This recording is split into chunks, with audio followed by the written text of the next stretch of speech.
water, earth, fire, wind, heart. Captain Planet!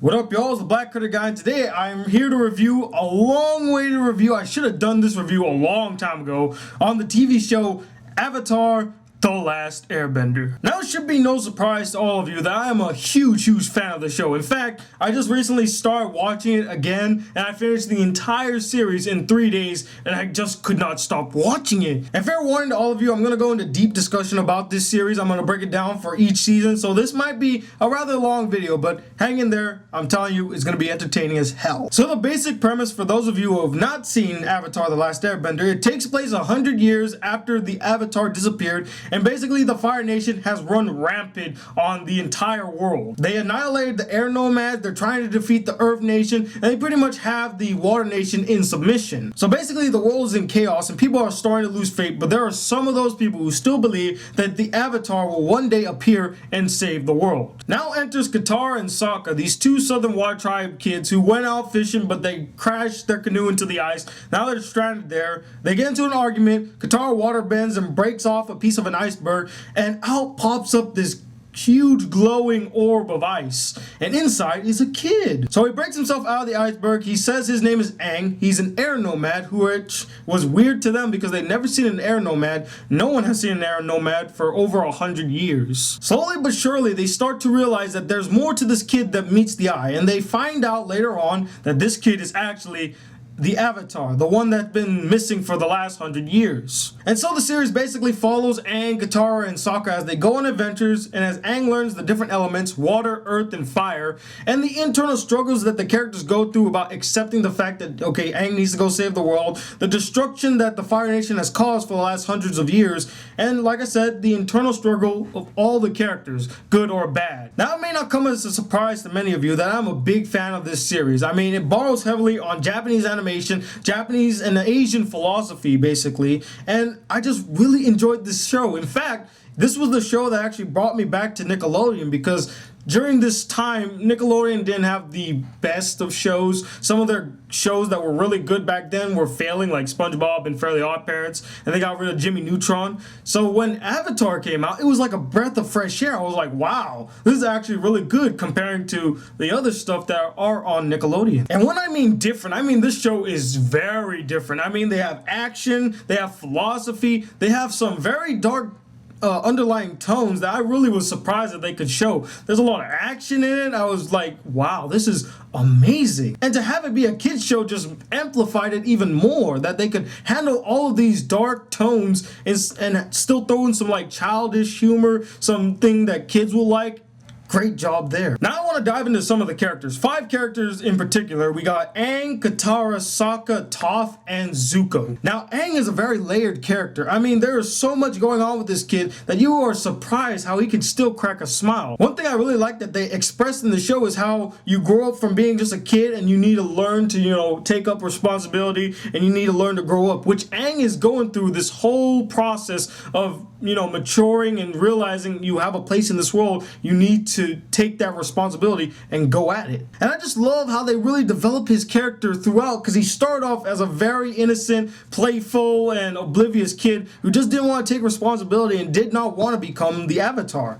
And then he grows up to be this adolescent who realizes, yes, I have a responsibility to the world, and I must do all I can to make sure that this world is a peaceful place, not just for me, but for the whole world. Now we have Katara. Now Katara plays a very key role in this show because she's not only the voice of reason and the voice of motherly understanding, but she also is a very entertaining character. And the inner turmoil as she grows up, accepting the fact that not everything in this world is evil and that we need to be a little open-minded. I love how they developed her character in that sense. And now we have Sokka. Now a lot of people think of Sokka as, that comic relief character. He's just silly. But I actually think he has more depth to him because after I was watching the series last weekend, I realized, yeah, he could handle situations seriously. I mean, there are scenes where he's literally a serious guy, and I thought that they really play off his character quite well. He can handle funny situations. He can be serious at times. He is a ladies' man. Damn, a ladies' man. And I love how they develop his character from this wimpy, comic relief character kid to this strong warrior and strong leader, willing to make sacrifices and willing to plan out and strategize and lead his people to victory. I like that about Sokka. And now we have Toph. Now, when I first saw Toph, I really didn't think much of her. I just thought, oh, okay, she's that one member of the group I won't care for. But after watching it again, I realized like there were some things about her that I kind of missed that I really like now. Case in point, her characteristic of starting off of being, this girl who just only cares for herself. She doesn't really care about others. She just takes care of herself. But then they develop her character to realize, yes, I'm part of something bigger than me. I'm part of a big group that's out to save the world, and I need to do my part in helping them.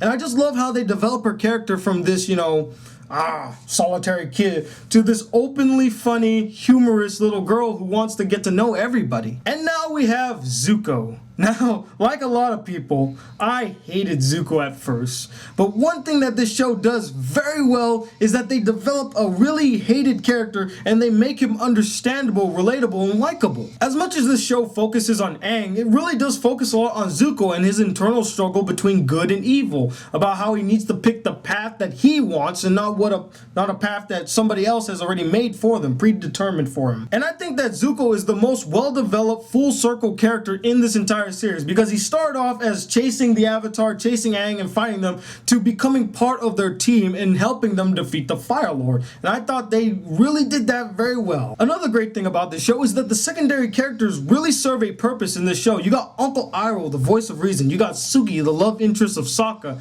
You got Katara and Sokka's dad. You got some of the Airbenders. You just get a huge barrage of all these secondary characters. Each one are entertaining and fun to watch, and they serve a purpose to the plot. And now we got the villains of the show, the Fire Nation. Now, one thing I'm going to give props to the writers and creators of the show is how they really highlight how the Fire Nation is not all black and white. They're not super duper evil. They highlight some facts that, there are some good firebenders, there's some really bad firebenders, but it's not all tongue-in-cheek. It's not all black and white, which most cartoon shows, like kid cartoon shows, it's very black and white. Here's the heroes, here's the villains. In this show, it's not like that. Some of our allies are villains as well. Some of our enemies are actually allies as well, and I loved how they highlight that. And I gotta say, the villains of this show are so intense and menacing. They are some of the scariest people that you can ever see in a TV show. I mean, they don't give a shit. They will go out there and annihilate as much people as they want. And like I said, I really like the writing and the story in this show, how they highlight that things are not so black and white.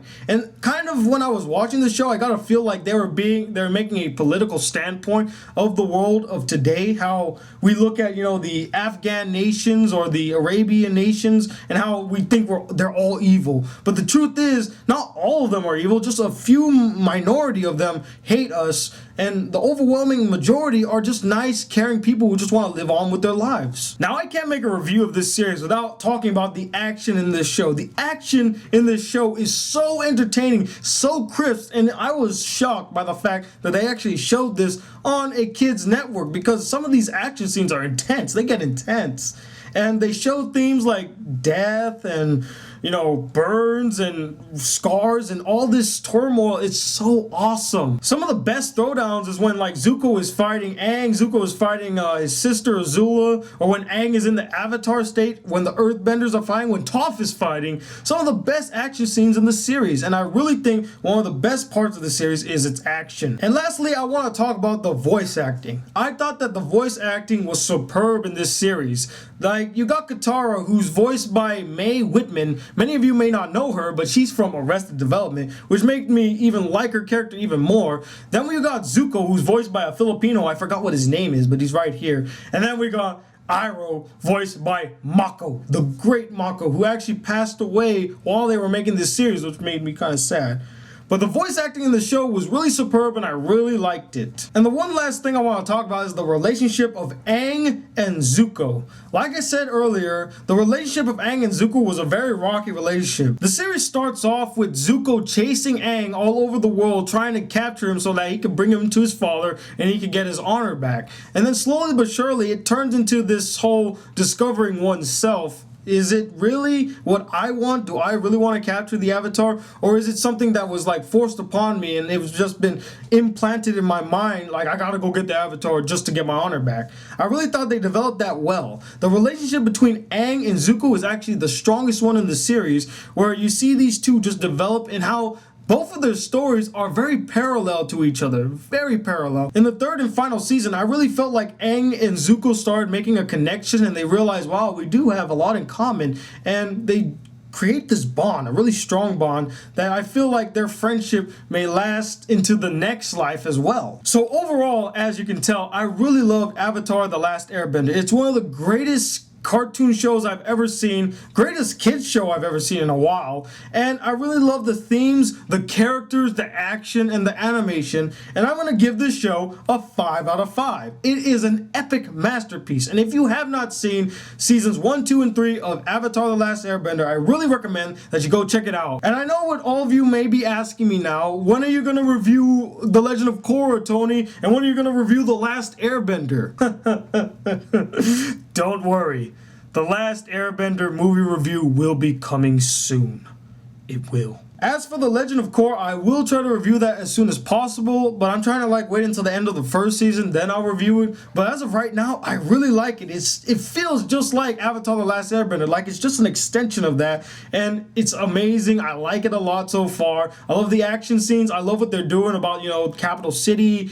I kind of miss Aang, but, he had to pass away because you can't have The Legend of Korra if Aang still exists. But so far, I really like it. But anyway, what did you guys think of this TV show? Did you like it a lot like I did? Did you hate it and found it cliche? And let me know, what is your favorite character or favorite character couple in Avatar: The Last Airbender? For me, like I said, my favorite character is Sokka. My favorite relationship in the show, of course, will be Aang and Katara. But that goes without saying. Anyway, I'm the Black Critic Guy, bridging the gap between movies and anime reviews. Till then, peace, YouTube.